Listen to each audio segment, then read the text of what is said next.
मुझे जब रिटायर किया गया, इन्होंने मुझे एक सैलरी स्लिप दी जिसमें इन्होंने मेरी ज्वाइनिंग डेट गलत डाली थी।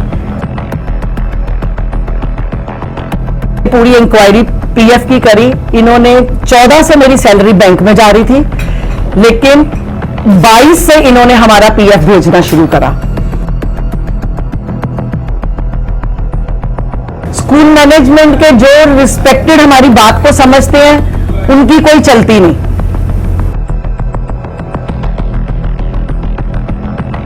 अगर ਤੁਹਾਡੀ ਜਰਨੀ 2010 ਦੀ ਹੈ ਉਹਦਾ ਕੋਈ ਸੋਲਿਡ ਪ੍ਰੂਫ ਸਾਨੂੰ ਦੇ ਦਿਓ। ਹਾਂ, ਅਸੀਂ ਉਹ ਤੇ ਤੁਹਾਡੀ ਜੋ ਵੀ ਪੈਂਡਿੰਗ ਬੰਦੀ ਹੋਏਗੀ, ਜੋ ਤੁਹਾਡੀ ਸੈਲਰੀ ਜਾਂ ਜੋ ਵੀ ਤੁਹਾਡਾ ਕੋਈ ESI PF ਜੋ ਵੀ ਵਟਸਐਵਰ, ਉਹ ਤੁਹਾਨੂੰ ਅਸੀਂ ਕਲੀਅਰ ਕਰ ਦਿਆਂਗੇ।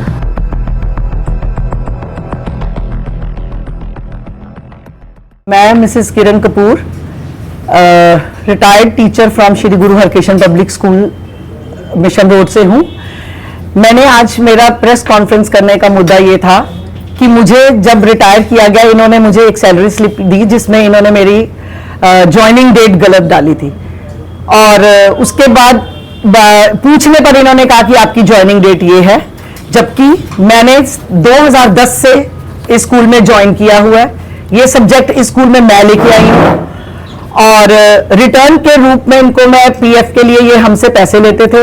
जब मैंने पूरी इंक्वायरी पीएफ की करी, इन्होंने 14 से मेरी सैलरी बैंक में जा रही थी, लेकिन 22 से इन्होंने हमारा पीएफ भेजना शुरू करा। मुझे मेरा पीएफ पूरा चाहिए, मंथ मार्च की सैलरी चाहिए, जो सिक्योरिटी इन्होंने रखी है वो चाहिए, प्लस मुझे मेरे 16 साल की ग्रेजुटी चाहिए। बस मैं इनसे यही डिमांड करती हूँ। बाकी मैं पहले इनको नोटिस भी जारी किया था, इन्होंने मेरा कोई रिस्पांस नहीं लिया, लेकिन कल मैंने एसएसपी सर को अपनी एक रिक्वेस्ट लेटर दी है जिसमें मैंने लिखा है कि मेरे कागज इन्होंने चेंज किए हैं, they can change the system. मेरी आप सबके सामने यही है कि मैं एक रिक्वेस्ट ही करना चाहती हूँ, जो मेरा हक बनता है वो मुझे मिला। स्कूल मैनेजमेंट के जो रिस्पेक्टेड हमारी बात को समझते हैं, उनकी कोई चलती नहीं। किसी ने कोई रिस्पांस नहीं दिया, क्योंकि ये अगर ये प्रिंसिपल हमें चिट्ठी या नोटिस भेज रही है, थ्रू मैनेजमेंट ही भेज रही है ना। अगर कोई भी बात करने के लिए एक माहौल बनाया जाता है, लेकिन उस माहौल का हम क्या कर सकते हैं कि हमें स्कूल के अंदर पैर रखने से ही डर लगता है कि कुछ भी हो जाना है। इसलिए मेरे को तो कुछ नजर नहीं आया। आपके अलावा भी किसी और टीचर के साथ भी आपको लगता है ऐसा मैनेजमेंट की तरफ से किया गया? किसी को ग्रेजुटी नहीं मिली, किसी को कुछ नहीं। जब मैंने इसकी सारा सर्वे ऑफ पीएफ करा है, तो मुझे जो हमारे यहाँ पे ओम प्रकाश जी थे, जिनके पास हमारे स्कूल के पीएफ जाते थे, उन्होंने मुझे यही बताया कि 2022 तक 31 मार्च 2022 तक आपके स्कूल के 35 टीचर्स, उनका सिर्फ पीएफ आता था, जिसमें क्लास 4 और वो थे, जबकि हमारे स्कूल का स्टाफ क्लास 4 को मिला के 125 है। और 22 से मेरा जाना शुरू हुआ, 14 से ये मेरे से पैसे रिटर्न के रूप में ले रहे थे, तो मेरा पीएफ कहां है? कैसे देते थे आप पैसे? ये हमें बैंक में सैलरी भेजते थे, क्योंकि जब इन्होंने बैंक अकाउंट खोला था तो इन्होंने हमें बताया था कि हम आपसे आपके पीएफ के ऐसे पैसे, हमें कोई प्रॉब्लम नहीं है, ठीक है, वो पैसे हमारा ही बेनिफिट है, जुड़ रहे हैं तो हम दे देते हैं। हम इनको दे देते थे। रोहित क्लर्क था जो लेता था और हमसे साइन कराता था, ठीक है जी। कहीं ना कहीं बाकी टीचर भी सफर कर रहे हैं, बहुत टीचर सफर कर रहे हैं। किसी की मजबूरी है, नहीं बोलता। इसी सवाल को आगे बढ़ाते, अगर वो सफर कर रहे हैं तो क्या बच्चों की पढ़ाई पे असर पड़ रहा है इस चीज का, या पड़ सकता है? सर, अभी तो मैं अपने मुद्दे पे ही बात करूंगी। अगर मुझे न्याय नहीं मिलेगा या कुछ भी नहीं होगा, तब मैं पेरेंट्स को अवेयर करूंगी कि इस स्कूल में क्या होता है क्या नहीं होता, फिर मैं पेरेंट्स को अवेयर करूंगी।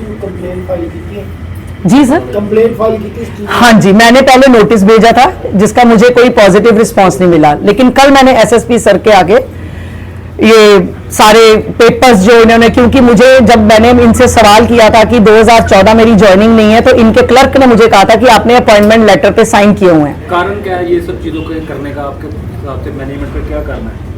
ये तो मैनेजमेंट सर बता सकती है, क्योंकि पहले भी इसका एक इंक्वायरी बैठी थी सैलरी को लेके, तब भी मेरे से जब डीसी ऑफिस से इंक्वायरी आई थी, पूछा गया था, मैंने तब भी इनको लिख के दिया था कि ये मैं मेरा उनके वहाँ पे जवाब गया था कि ये मैं जी सर 2010 से जॉब कर रही हूँ और मैं सैलरी रिटर्न करती हूँ। मैम आपके अकॉर्डिंग अगर आपकी सुनवाई नहीं होती टाइमली तो फिर आपके फर्दर क्या एक्शंस रहेंगे? नहीं, मैं अवेयर तो सर मैं करूंगी, सीबीएसई को करूं, हर जगह करूंगी, ठीक है ना। अगर एक कॉमन फैक्टर में आप देखो ना, स्कूल के ऊपर कोई टैक्स नहीं है।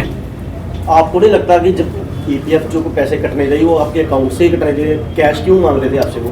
बाकी स्कूलों में भी ऐसा होता होगा फिर? सर ये तो अब मैं किसी स्कूल के बारे में तो नहीं जान सकती, ये मैंने फेस किया है। हाँ, अगर मैंने स्कूल में रिगार्ड इतना काम करके अगर मुझे वो मेरे को एक बेनिफिट जिसको कहते हैं कि वोट ऑफ थैंक या रिगार्ड मिला होता तो शायद मैं ये रास्ता चुनती ना, शायद मैं ये रास्ता ना चुनती। लेकिन इन्होंने मुझे जब एक इंक्वायरी आई है तो मैंने दी है, मैं आज भी मुकरती नहीं हूं कि मैं रिटर्न देती थी, मैं देती थी। ये 22 से इन्होंने रिटर्न्स बंद करी हैं क्योंकि जब इनका केस जो भी इनका आपस में सेटलमेंट हुई है उसके बाद अब किसी से रिटर्न नहीं लेते, तो अब वहां जानी शुरू हुई है। इसका मैं कुछ नहीं कह सकता। सैलरी से जाती है? ਇਹਦੇ 'ਚ ਉਹਨਾਂ ਨੇ ਇੱਕ ਕੰਪਲੇਂਟ ਕੀਤੀ ਸੀ ਡੀਓ ਆਫਿਸ ਦੇ ਵਿੱਚ ਕਿ ਮੈਨੂੰ ਮੇਰੀ ਜੁਆਇਨਿੰਗ 2010 ਦੀ ਹੈ ਜਦ ਕਿ ਸਕੂਲ 'ਚ ਸ਼ੋਅ ਹੋ ਰਹੀ ਹੈ 2014 ਦੀ। ਇਹਦੇ ਵਾਸਤੇ ਸਾਡੇ ਵਕੀਲ ਸਾਹਿਬਾਨ ਨੇ ਉਹਨਾਂ ਨੂੰ ਇੱਕ ਜਵਾਬ ਦਿੱਤਾ ਹੈ। ਉਹਦੇ 'ਚ ਇਹ ਕਿਹਾ ਵੀ ਅਗਰ ਤੁਹਾਡੀ ਜੁਆਇਨਿੰਗ 2010 ਦੀ ਹੈ ਉਹਦਾ ਕੋਈ ਸੋਲਿਡ ਪ੍ਰੂਫ ਸਾਨੂੰ ਦੇ ਦਿਓ।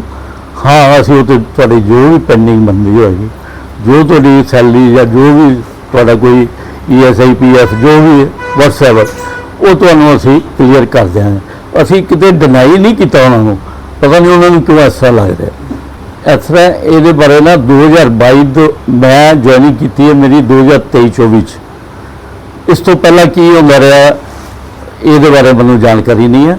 23-24 ਤੋਂ ਬਾਅਦ ਕਿਸੇ ਦੀ ਵੀ ਸੈਲਰੀ ਇਸ ਤਰ੍ਹਾਂ ਨਹੀਂ ਹੈ, ਉਹ ਸਾਰਿਆਂ ਨੂੰ ਬਾਈ ਅਕਾਊਂਟ ਦੇ ਵਿੱਚ ਹੀ ਜਾਂਦੀ ਹੈ।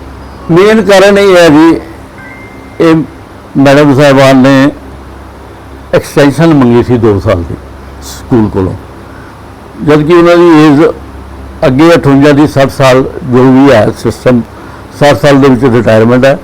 60 ਸਾਲ ਦੇ ਵਿੱਚ ਬਾਕੀ ਵੀ ਸਾਰੇ ਟੀਚਰ ਸਾਹਿਬਾਨ ਜਾਂ ਜਿਹੜੇ ਇੰਪਲਾਈ ਆ ਉਹਨਾਂ ਦੀ ਰਿਟਾਇਰਮੈਂਟ ਸਰਕਾਰੀ ਤੌਰ ਤੇ ਹੈ ਤੇ ਇਹਨਾਂ ਨੇ 2 ਸਾਲ ਦੀ ਐਕਸਟੈਂਸ਼ਨ ਮੰਗੀ ਔਰ ਇਹ ਚੈਲੰਜ ਵੀ ਸ਼ਾਇਦ ਸਕੂਲ ਨੂੰ ਕਰਕੇ ਗਏ ਆ ਤੇ ਦੇਖਾਂਗੇ ਮੇਰੀ ਐਕਸਟੈਂਸ਼ਨ ਕਿਸ ਤਰ੍ਹਾਂ ਨਹੀਂ ਹੁੰਦੀ ਤੇ ਇਹ ਕੋਈ ਜਸਟੀਫਾਈ ਨਹੀਂ ਹੈ।